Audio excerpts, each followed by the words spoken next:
Josh, why don't you say a few words? Make them count. Yeah, okay. How many do I get? 4.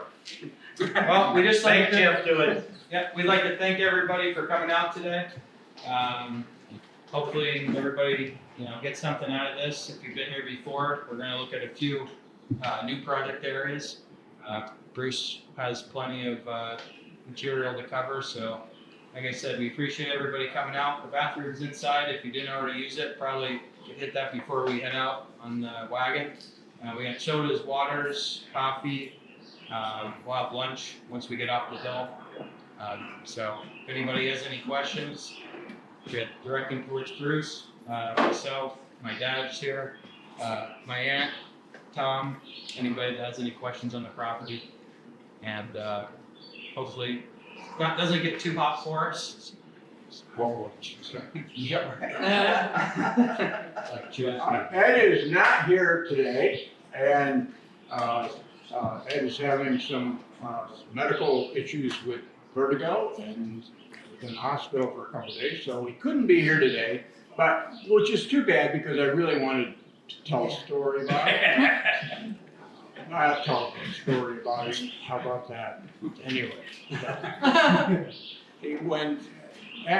those of you who know Ed, he had all his life he has been fairly assertive and absolutely definite about what he wants to accomplish and what he wants to do. And it's always been that way. He was about 7 years old. In doing research for this, and when he was 7 years old, apparently they lived at wit's end, his parents. And Where's that? yeah, so they didn't know how to deal with him. So they talked to the priest, and the priest decided that it would be best to start with the ringleader. So he's going to talk with Ed by himself first. So he calls Ed in, and there's a chair in the middle of the room, and Ed is sitting in the chair as a 7-year-old, and the priest very solemnly walks around the room with every step making an impression. And he stops in front of Ed and says, "Where is God?" And Ed is scared to death. He can't say anything. And the priest continues to walk around the room and makes another circle. And once again, he comes to Ed sitting in the chair. And he says, "Where is God?" And he proceeds to walk around the room. The third time, Ed just can't handle it anymore. And he jumps up from the chair, runs out of the room, runs down 3 blocks, over 4 blocks, and 3 miles home. Runs into the house, grabs his 2 brothers, and they go upstairs and hide under the bed. And they're really terrified. The brothers are really terrified. They say, What's wrong?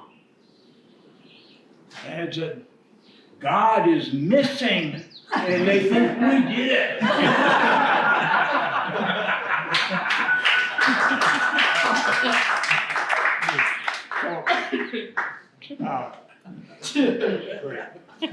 So we're